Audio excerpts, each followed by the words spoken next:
You're listening to Heroes in the Moment. What's up, heroes? I'm Michael. And I'm Nathan. And today we're breaking down and reviewing Bad Batch Season 3. Season 3? Season 3. Is it Season 3 already? Yeah, Season 3. We've done 2 season reviews. 2 seasons of Bad Batch. Have we This is actually? Season 3. Man, How'd what a time. How'd this get 3 seasons? How did this... Well, no, we can't say Okay. that. I can't start off like that. We All can't. right. And plus, most reviewers like it a lot. Yeah, I haven't seen that, to be honest. Really? Well, maybe I'm not looking at reviewers. I'm looking on stuff like, some different discourse sites where, all the upset people go. It's, you don't go online really if you're super happy. Yeah, that's true. But I've seen most people really liked Bad Batch. Huh. I've seen. So, but to get into Season 3 review, I mean, I know we're a little bit late. Sorry about that. But we're here now. Better late than never. Better late than never. Everyone as says. people say. But Yeah. I will say, I mean, we have a little bit of the first season we did episode by episode, and that was a lot. Oh my that was goodness, a man. lot. And then we did That one hurt. It really hurt. that was one a lot. hurt. And then Season 2 we did it as a season. We did a season, yeah. And then Season 3 we're coming back with a season. So it's kind of cool. It's kind of emotional in a way because like Bad Batch was one of our first seasons we did, and now it's over. Yeah, and back during season 1, we were both in college, and I think you had just started college. So I was driving over to your house in your basement at like some ungodly hour at like 7:30, 8 a.m. Yeah. And then we were watching it at like 8. I'm like, dude, why am I watching Bad Batch at 8 I remember a.m.? it was like at Wednesdays, and we'd watch it like in the morning. Wednesdays at like 8 a.m. I'm and then like, we'd dude, I review can barely stay awake for this. And then we'd record right after. That was a lot. So speaking of, man, if you want to hear, how we've evolved, go back a couple years and go back and check check us out out. Season Check 1. it out, Season 1 Bad Batch Season 1 reviews. Bad Batch review. Bad Batch review. All right, so initial thoughts of this season. What do you think? Yeah, I think it wrapped up well. I think the show did what it was supposed to do, which is fill in the gaps. Obviously with, the last movie we saw, we're wondering how cloning, how the stuff come back, how these dead people come back to life. I feel like, and not only that, but also that transition from clones to the Empire. How did that work? How did the clones feel? So I felt like they hit that stuff kind of on the head. I didn't feel like there's as much character progressions within that main, Bad Batch. To be honest with you, I feel like they kind of peaked in season 2. Obviously, we saw what happened with Omega, and she was a bright spot in the show, but I felt like there's a little too many fillers here and there. I like some of the cameos that they brought back, but overall, as I was watching it, I wasn't just entirely thrilled by it, to be honest. I agree. I mean, it wasn't bad. It was just one of those things that was like, the stories were, I mean, it was good stories, but it was also very like stories that I didn't really necessarily care about. For. Yeah. I mean, yes, it was cool to see like, okay, this is what happened to the clones. This is what happened for the stormtroopers to come in. And then there are also a lot of the big things that we're doing this season was finishing up and polishing up some unanswered Clone Wars plot lines, which was cool. And I appreciated that. But a lot of the other stuff that it had in the show didn't necessarily need to happen or want. And and a lot of fans, obviously rightfully so, I think look at what was that last movie, The Rise of Skywalker, and they look at it with disdain. So I think a lot of people really didn't want an explanation of how this cloning program came to be, and a lot of the gaps, I don't think they're necessarily needed. Not necessarily. Or, I agree. And plus a lot of the gaps that they did were some Clone Wars plotlines that I didn't necessarily care for that much. Yeah. But well, I mean, we'll get to that. But it's just one of those things. I do think season 2 was the best season. Yeah. And I think it was better. Shout out by Tech. a lot. I think season 2 is really good, actually. To where this season, honestly, this season had its good moments, but it was very weak. Comparatively to, I think, even 1 and 2. Yeah, even 1. Even 1. Because 1 had some really cool moments as well. But so did this season. I mean, this season had some good episodes. Yeah, well, it's like in 1 and 2, well, especially in 1, they're finding their footing, right? They're learning how to work as a team with Omega. In season 2, she's more integrated in that process. So, And I do think Omega in season 3 was my favorite rendition of Omega. Yeah. I think she was a lot better in this season than prior, because in prior seasons we're like, we don't really care for her. But this season I liked her a lot more. I thought she was more likable. She's more sassy. And I loved Batcher. That was the best. Batcher was cool. Batcher was goated, I will say. I feel like they kept on repeating storylines that they've already covered before. She gets taken by the Empire. Secret mission. They take her back. Now they're afraid that she shouldn't be involved with their missions. Right. It was just kind of that over again. I'm like, I want some Right. more variety. Yeah, you I know? know. Especially with the fact that text out, it should look different. Yeah. And I really didn't feel like it did. I know that was a lot of things. So the series starts off. The first couple episodes, we see Omega and Crosshair are confined on Tantus. Yeah. They're imprisoned here. So Omega is supposed to be Taking her her blood and checking for experimenting midichlorian and counts. checking for metachlorine, but they don't know that yet. Yeah, And Nala That's says a secret. That's a secret. Nala Say is the one doing it, but she's eliminating Omega's blood. She's a legend, She man. was really cool in this season. She's protecting her, looking out for her. Yes. And you see that ultimately pass on to Dr. Yes. Emery. And Crosshair was really cool as well. Yeah, man. Crosshair was a highlight as well this season. For Crosshair sure. was awesome. They His did him redemption really arc was right, really yeah. good.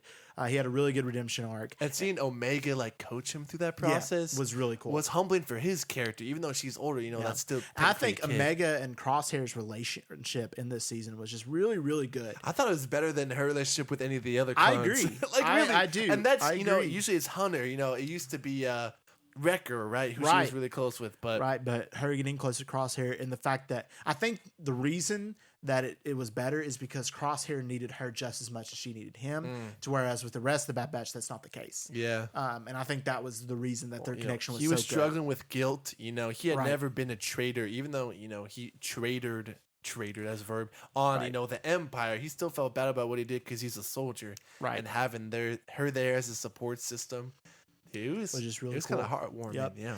And then it kind of goes back and forth between them two and then Hunter and Wrecker as they're trying to find Omega and Crosshairs. But again, their story of Crosshair and Hunter Hunter and Wrecker was just not as interesting. No, it wasn't. to I explore. really feel like they did, especially Wrecker dirty. I feel like they didn't do much with him at all, at least comparatively to the I feel other like two Wrecker seasons. didn't really get much spotlight. He this didn't. season. He really wasn't didn't. in it that much. Yeah. Hunter had less time too, I felt like. Yeah. But especially Wrecker, man. They did him dirty. Wrecker didn't have a lot. But we get in that. And then we get to our first major crossroads of this series in episode 3, Shadows of Taintus, which I think was one of the best Yep. episodes of the season. Mostly, obviously, because old Paps was in it. You Old got the Palpatine. Emperor cameo. You got the Emperor and voiced by Ian McDermott, which is also was so cool. really cool. That was dope to see. have him there. So that was really cool. And then also Megan and Crosshair with the help of Nala Say escaping with Batcher.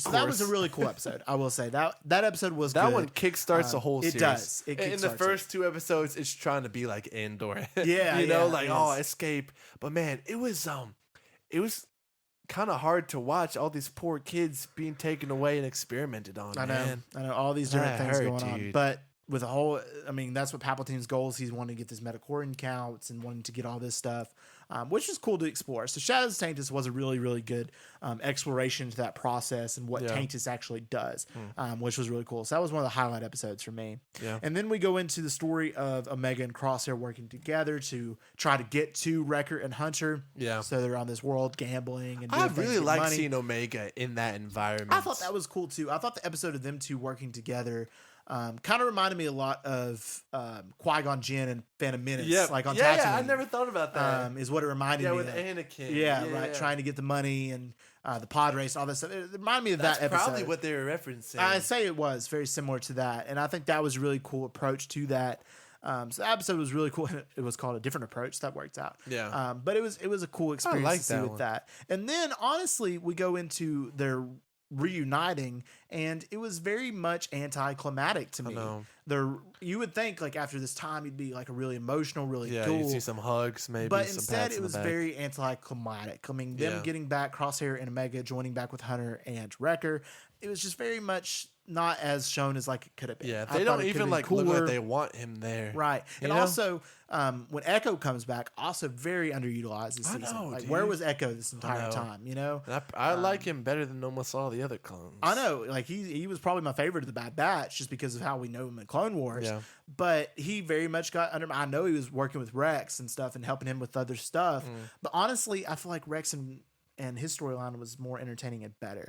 Yeah. If we would have got more of that, Rex and Echo, I think it would have been cooler I agree. than what was going on with Omega. I know. And at that point, it wouldn't be as much Bad Batch. Right. But I don't know. I feel like, going into episode 5, the whole ice planet thing, it felt like a filler. I think honestly the main part about episode 5 was just showing how Hunter and Crosshair make up, Right. at the end. Which but the I whole think- thing, like land on planet, get attacked by a monster, it was like, this is Star Wars, and I've seen this before. Yes, exactly. It's happened before, and I know they want to see Hunter and Crosshair bond and get back, become friends again and reunite that former lost friendship and all that, which was cool. But at the same time, it's like the episode in season 2 when they're on that ice planet was just so good with Crosshair that if they would have done it more like this, Yeah, that's like a top 3 episode of the whole show. oh Probably. yeah, oh absolutely. When So, that's where he kills his commander. yeah, right? it was so good. Oh man, that episode That's where he was like good. turns, and it was just so good. Yeah, that was good. But anyway, then we go into Infiltration, which I will say was a good episode. I think it was cool to introduce them like higher clones. Yeah, that those were are like assassin clones, more of an whatever they assassin were. clone yeah. that were like kind of manipulated and changed to be more like robotic in a way, to be more like follow orders. Yeah, and they was using them like for assassinations, right? So Right. we see Rex kind of stop that from happening. It was like Right. a senator or something. Yes, Senator. Something like that. And wanting to go with that. So that story was cool. And then we go into whole bad territory because they're finding out that the Empire's after M counts is what they get out of that from Omega. So they go to Fennec Shand for details to try to figure out, okay, what is M counts? What is this and why? So I actually Yeah. liked Bad Territory episode 8 with Fennec Shand. I thought the episode was Yeah. kind of cool. I thought Fennec had some really cool chemistry with Hunter and I Wrecker. did too. I did too. I thought friendly it was really cool. but not friendly. Right. So seeing them go back and forth at each other.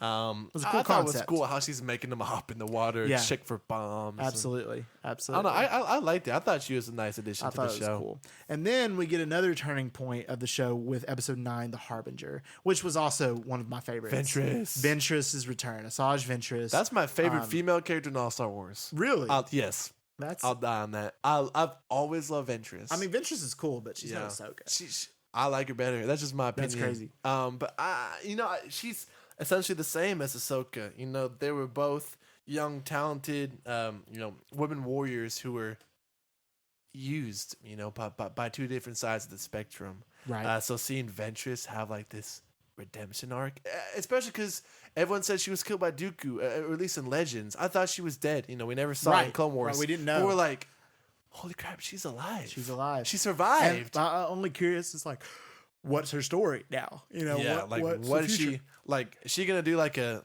I don't think she's gonna become like a Barriss Ophi, like No, we well, see in not now. the Empire. Not now. I mean, but- because of what happened. She's got the yellow sabers now too, which was really cool. I know. So I think maybe she'll just be around catching and training maybe young kids. But I'm like, where are we gonna see her in the future?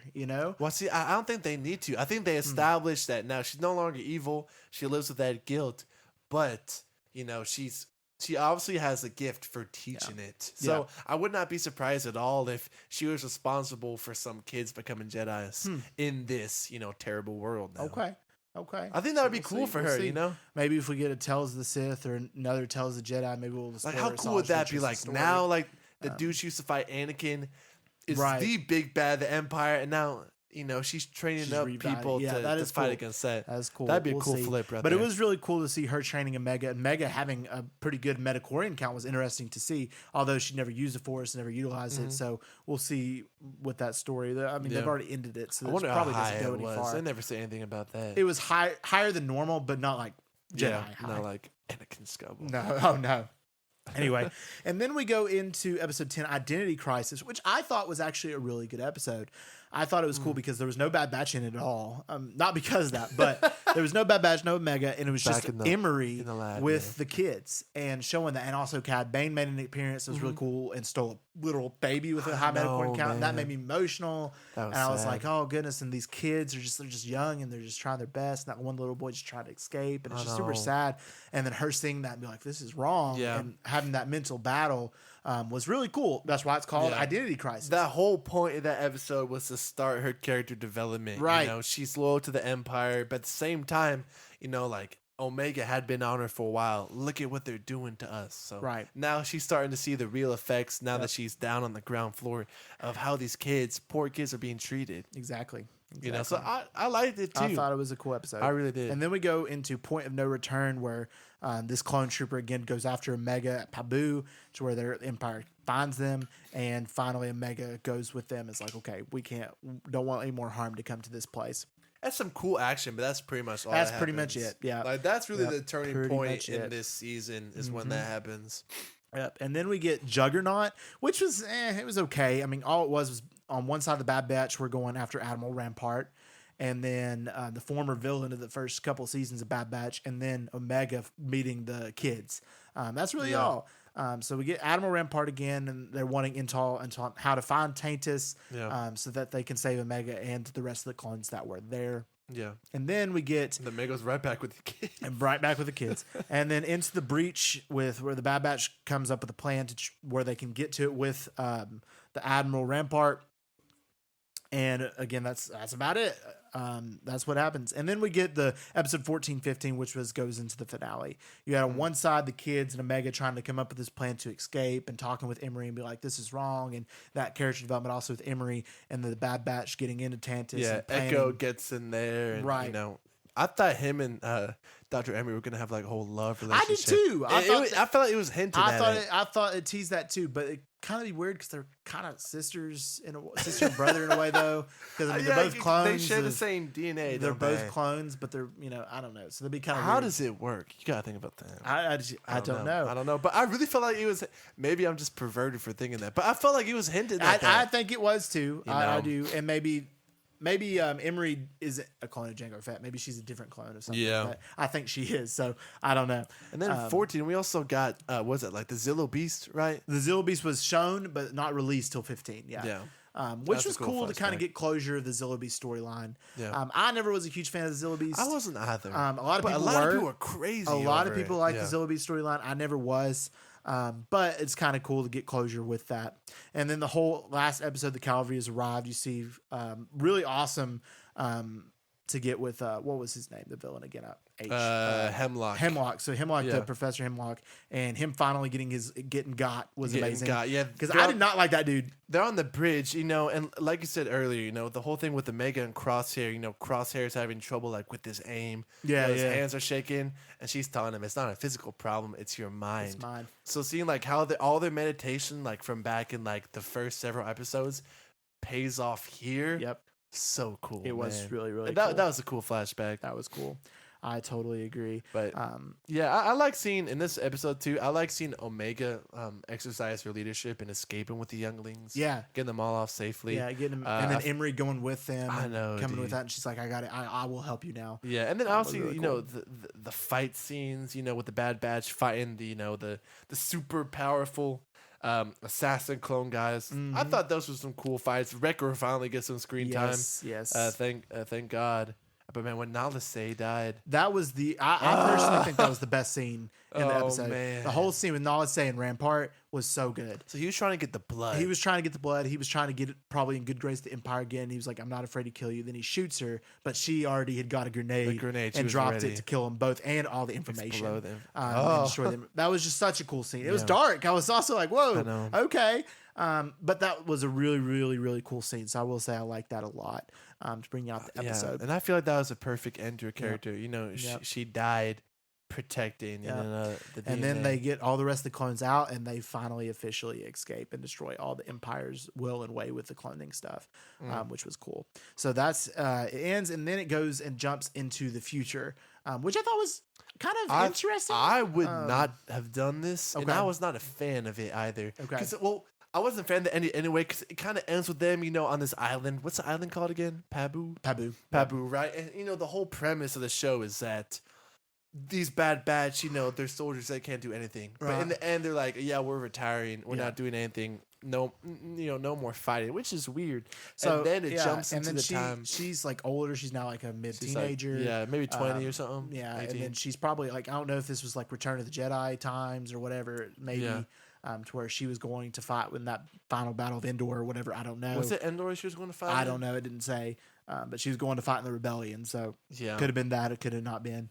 But I mean, it was interesting, but also I feel like there could have been a cooler ending. I know. In my opinion. And it only shows Hunter at the end. Only shows Hunter. Yeah, so that was the part I was confused about. Like, I mean, I guess they're trying to show, like how the others have moved on. But like, to be honest with you, if you think about all the Bad Batch members, the Bad Batch member who had the best storyline of him like becoming something else was Tech.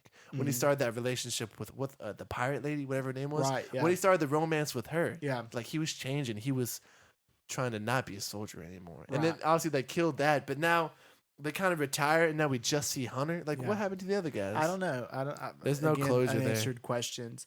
But that was season 3 of the Bad Batch, and I mean, top episodes I have to say, like Shadows of Taintus, episode 3. I think that's obviously up there. I think the Harbinger also up there. Which as one was that best, one? With Ventress. Yeah, man. And then also the finale, Cavalry is Ride. Episode 10, where it's just Dr. Emery and the kids. Yeah, that's also up there. It's not bad either. I would say that's also up there. I think that those are all man. top 4 right there episodes of the season.